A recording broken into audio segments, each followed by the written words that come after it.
कोई किसी को चपेड़ मारे, हम कहते हैं फलां ने बड़ा जुल्म किया, साढ़े बालू चपेड़ कट मारी से। इस तरह है कि नहीं? कोई आदमी किसी को सोटी मारे, हम कहते हैं बड़ा जुल्म किया है। कत्ल करना भी बहुत बड़ा जुल्म है। अल्लाह पाक जिस चीज को तुम्हारी जानों पर जुल्म दे रहा है ना, वो ना किसी कत्ल को, न किसी थप्पड़ को, न किसी चपेड़ को। अल्लाह पाक कहता है कोई तुम पर जुल्म करता है या नहीं करता, तुम सुबह से लेकर जो अल्लाह को भूल कर शैतान को राजी कर रहे हो, सबसे बड़ा जुल्म तुम अपने ऊपर कर रहे हो। सबसे बड़ा जुल्म तुम अपने ऊपर कर रहे हो, क्योंकि तुम रहमान को भूल कर शैतान को राजी कर रहे हो। सबसे बड़ा जुल्म यह है। और इस जुल्म की बख्शिश के लिए, इस जुल्म की माफी के लिए अल्लाह तबारक ताला ने हमें बताया कि तुम कुछ ना करो, मेरे महबूब की बारगाह में खड़े हो जाओ, खड़े हो जाओ। फस्तगफिरुल्लाह, फिर वहां खड़े होकर तुम अल्लाह से माफी मांगो। वस्तगफर लहुर रसूल, और मेरे महबूब अपने रसूल को अपनी बख्शिश के लिए तुम सिफारिशी बना दो। अर्ज करो कि अल्लाह पाक हम तुझसे बख्शिश मांग रहे हैं, और अल्लाह के महबूब आप हमारी बख्शिश के लिए रब के आगे दरखास्त फरमा दो। फिर अल्लाह पाक फरमाता है लवज एनू रहन दो, थोड़ी मेहरबानी रहन दो, गल सुन दो, रहन दो, बैठो, थोड़ी मेहरबानी आप साहब। लवजदुल्लाह तव्वाबर रहीमा, ये दो अमल करोगे, एक अल्लाह के महबूब की बारगाह में खड़े होकर तुम खुद मफरत मांगो और अल्लाह के हबीब को अपना सिफारिशी बना लो। लवजदुल्लाह तव्वाबर रहीमा, अल्लाह कहता है बिल यकीन तुम रब को तव्वाब, बख्शने वाला, रहीम, रहम करने वाला पाओगे। अच्छा, अब बाज अहबाब कहते हैं कि ये जो आयत है, अब सुनिएगा मेरी बात, बाज अहबाब ये कहते हैं कि ये जो आयत है ये सिर्फ रसूलुल्लाह सल्लल्लाहु अलैहि वसल्लम की हयात अक़दस तक इसको हम मामूल कर सकते हैं। यानी जब तक हजूर मदीना पाक में ज़ाहरी हालत में बैठे थे तो ये आयत उस वक्त के लोगों के लिए थी। मगर आप देवबंदियों के उस्ताद मुफ्ती मोहम्मद शफी, उनकी तफसीर उठाकर देख लें, या आपके पास मौलाना सरफराज गखड़वी साहब, उनकी किताब उठाकर देख लें। दोनों ने इस आयत के हवाले से ये तस्रीह लिखी है। ये फरमाते हैं कि अगर के इस आयत का नजूल एक खास वाक़या के मुताबिक है, मगर इस आयत का इतलाक क़यामत तक आने वाले मुसलमानों पर होता है कि जब भी कोई आदमी गुनाह कर बैठे, अल्लाह के महबूब की बारगाह में हाजिर हो, वहां बख्शिश अल्लाह से तलब करे, अल्लाह के हबीब को अपना सिफारिशी बना दे, तो ये जो खुशखबरी है ना, लवजदुल्लाह तव्वाबर रहीमा, अल्लाह तुम्हारी तौबा भी कबूल कर लेगा, अल्लाह पाक तुम्हारे ऊपर रहम भी कर देगा। ये दोनों देवबंदी आलम दीन कहते हैं क़यामत तक आने वाले हर मुसलमान के लिए ये अल्लाह ताला की खुशखबरी आज भी मौजूद है। और अब सुनिए, ये बात लिखकर ये दोनों उलमा इब्ने कसीर के अंदर एक बड़ी मशहूर रिवायत है, उसको बयान करते हैं। एक सहाबी उतबा नामी, वो फरमाते हैं करीम आका अलैहिस्सलाम के विसाले पाक के बाद एक दिन में रोज़े अक़दस पर बैठा हुआ था, करीम आका अलैहिस्सलाम की कब्र अनवर पर बैठा हुआ था। एक अराबी आया, अराबी आकर करीम आका अलैहिस्सलाम की कब्र अनवर पर बैठता है, बैठकर हाथ बांधकर ये अर्ज करता है, ऐ अल्लाह के हबीब, मैंने कुरान मजीद के अंदर ये आयत पढ़ी है, ये खुशखबरी पढ़ी है, इस ज़लम वला अन्नहुम इस ज़लमु अनफुसहुम जाऊका, कह लोगों जब तुम अपने आप पर जुल्म कर बैठो, जब तुम किसी गुनाह का इर्तिकाब कर बैठो, जाऊका, मेरे महबूब की बारगाह में हाजिर हो जाओ। ऐ अल्लाह, आज तेरी सुनाई हुई बात पर, आज तेरी बताई हुई खबरी पर मैं तेरे महबूब की जालीज बनाकर खड़ा हो गया हूँ। आज मैं दरबार रिसालत पर आ गया हूँ, तूने खुशखबरी सुनाई थी, आज मैं तुझसे अपने गुनाहों की माफी मांगता हूँ। आज मैं तेरे महबूब को अपनी बारगाह में सिफारिशी बनाता हूँ। ऐ अल्लाह के महबूब, मेरे गुनाहों की बख्शिश की सिफारिश अल्लाह पाक से कर दीजिए। वो उतबा फरमाते हैं, वो अराबी वहां ये बात करके चला जाता है। मैं हजूर की कब्र अनवर में बैठा ये बात सुन रहा था। वो उतबा फरमाते हैं वो एराबी चला गया, मुझे वहां नींद आ गई। वो कहते हैं एराबी चला गया, कब्र अनवर पर बैठे बैठे मुझे नींद आ गई। हजूर मेरे ख्वाब में आ गए, ख्वाब में आका तशरीफ लाए। आका ने ख्वाब में आकर मुझे ये बिशारत दी, उतबा जाओ। उस अराबी ने मेरी कब्र पर खड़े होकर मुझे सिफारिशी बनाया था। मैंने अल्लाह की बारगाह में उसकी सिफारिश कर दी है। अल्लाह ने मेरी सिफारिश कबूल कर दी है। अल्लाह ने उसके गुनाहों को माफ कर दिया है।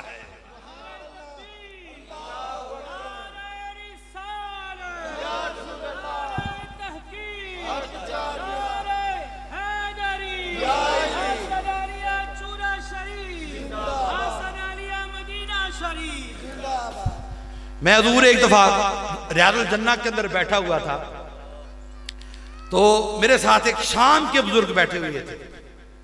असर और मगरिब के दरमियान का वक्त था।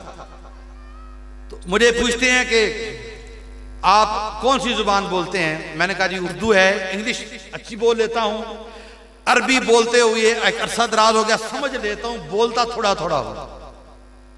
वो मुझे फरमाने लगे कि आप उम्रा कर ले आए हैं। मैंने कहा जी मैं उम्रा करके मदीना पाक आया हूं। अब सुनिएगा जो उम्रा करने के लिए जा रहे हैं। मुझे कहते हैं अल्लाह पाक आपकी हाजिरी कबूल फरमाए, मगर जो आपकी हाजिरी का उसलूब है ना, ये कुरानी हुक्म के मुताबिक नहीं है। मैंने कहा जी मैं हैरान हुआ। अल्हम्दुलिल्लाह मैंने भी किताबें तो दरस निज़ामी हो सकता थोड़ा ही अर्सा हुआ था। मैंने कहा यार ऐसा कोई हुक्म हाजिरी का मैंने तो कुरान के अंदर नहीं पढ़ा। तो मैंने उनको कहा थोड़ी सी वजाहत फरमा दें। तो मुझे कहते हैं आपने कुरान की वो आयत नहीं पढ़ी, वलो अन्नहुम इज़ ज़लमू अनफुसहुम जाऊका। आप फरमाते हैं कि आप जब उम्रा करने के लिए जाएं तो कुरान का उसलूब ये है कि पहले मदीना पाक में हाजिरी दें, यहां हजूर का अपना सफारशी बनाएं, फिर जाकर अल्लाह के घर में जाकर तवाफ करें, उम्रा करें, हज करें। और फिर बिल यकीन अल्लाह का ये वादा है अगर तुमने हजूर को यहां पहले अपना सफारशी बना लिया, फिर तुम्हारा हज भी कबूल है, उम्रा भी कबूल है, तवाफ भी कबूल है, सही भी कबूल है, तुम्हारी तौबा भी कबूल है, तुम्हारी बख्शिश भी कबूल है, तुम्हारी मग़फ़िरत भी कबूल है। मगर जो उसलूब कुरानी है वो ये है कि पहले मदीना में दहलीज़ मुस्तफ़ा पर हाजिरी दो, फिर अल्लाह की बारगाह में जाकर बख्शिश तलब करो। दिल को लगी बात, बुजुर्गों की बात दिल को लगी, यकीन जाने उसके बाद फकीर का मामूल यही बन गया है, यही मामूल बन गया है। मदीना पाक जाते हैं, हजूर की बारगाह में गुनाहों की बख्शिश की तलब करते हैं, और फिर हजूर ये जाने वालों के लिए।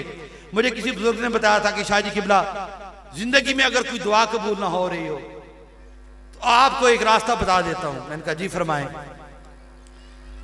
पहली बात मुझे किबला मेरे उस्ताद ग्रामी डॉक्टर ताहिरुल कादिर साहब ने बताई थी। उम्रा करने के लिए जा रहा था, 2002 या 3 की बात है, लाहौर से फ्लाइट थी। मैंने कहा हाजिरी दे देता हूँ उस्तादों के पास। मैं मिलने चला गया, मैंने बताया हजूर मेरी शाम को। मुझे कहते हैं मुझे मोहब्बत फरमाते थे, अब भी फरमाते हैं, कहते हैं गालिब शाह एक बात सुनो, जब भी हाजिरी दो ना तो पहले सईदा पाक की बारगाह में हाजिरी दो। हाँ, कहते हैं हजूर को ना अपनी शहजादी से बड़ा प्यार था। फिर मुझे कहने लगे आप तो खुशकिस्मत हो, आप तो उनकी औलाद हो, हम तो जाकर दूर खड़े होकर हाथ बांध कर सैयदा को सलाम अर्ज करते हैं, आप तो जाकर उनको अम्मी जान कह सकते हैं। आप पहले सैयदा पाक के पास जाया करो, सैयदा पाक की बारगाह में सलाम अर्ज करके फिर हजूर के पास जाया करो, यकीन करो आपका सलाम मेरे आका कबूल फरमा लिया करेंगे। और फिर एक दरवेश ने मुझे तरीकाकार बताया था कि अगर दुआ कबूल ना होती हो तो उन्होंने मुझे बताया था कि आप अमीर शुहदा, अम्मे रसूल, असदुल्लाह असदुर रसूल, कुतबे मदीना सैयदना अमीर हमजा, सैयद शुहदा, आपकी बारगाह में जाओ। क्योंकि हजूर का मामूल ये था कि जब हजूर किसी की बात नहीं मानते थे तो फिर जो सिफारशी बनाते थे हजूर की बारगाह में साहबा, आपके चचा को बनाते थे। और ये हो नहीं सकता था कि आपके चचा आपकी बारगाह में कोई बात अर्ज करें, हजूर उसको ना माने।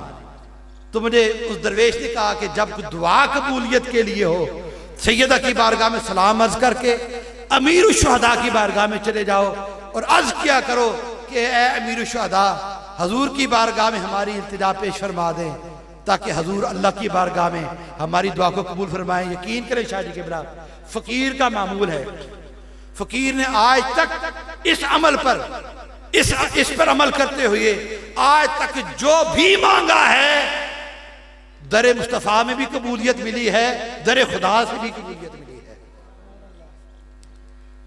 अब शादी किबला का खिताब है, मैं पागल सा बंदा हूं, बातें करना शुरू कर देता हूं ना, तो ऐसे शुरू कर देता हूं। खिताब हमने इनसे सुनना है। अब बस जाने वालों को बस आखिरी पैगाम, दोस्तों याद रखो, मैंने किबला वालिद ग्रामी से पूछा था कि अबू जान, ये तौबा की कबूलियत की कोई निशानी है? तौबा की हम मांगते हैं ना, अल्लाह ताला से हर वक्त तौबा मांगते हैं।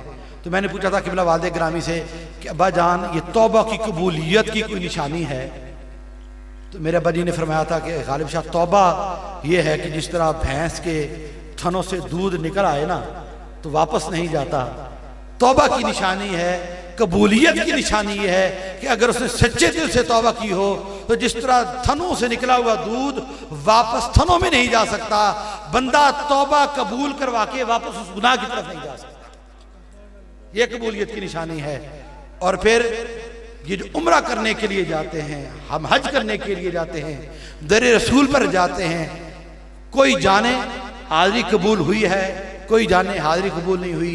एक ही अलामत है दोस्तों, यहां जाने से पहले अपने अंदर झांक लो।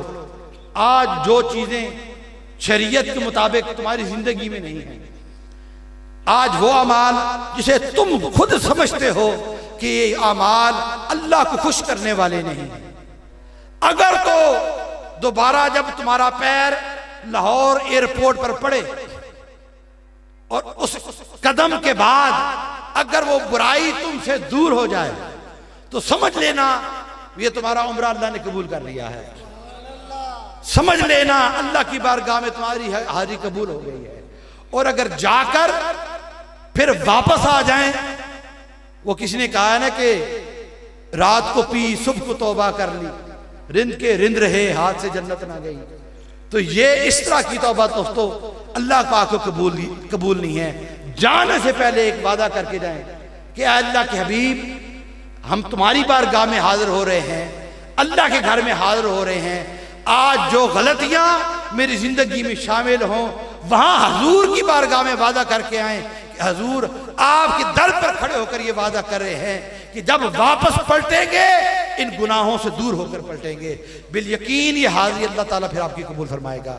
अब मेरे बिरादरे मुहतरम, बिरादरे मुकर्रम, खतीब जीशान, खतीब पाकिस्तान, खतीब कुरान, मेरा दिल मेरी जान, हजरत पीर किबला पीर सैयद सोनामाई साहब, आपकी बारगाह में अर्ज है कि आप अपने आलिमाना फाजलाना मलफूजात से हमारे ज़ाहिर व बातिन को मुनव्वर फरमाएंगे।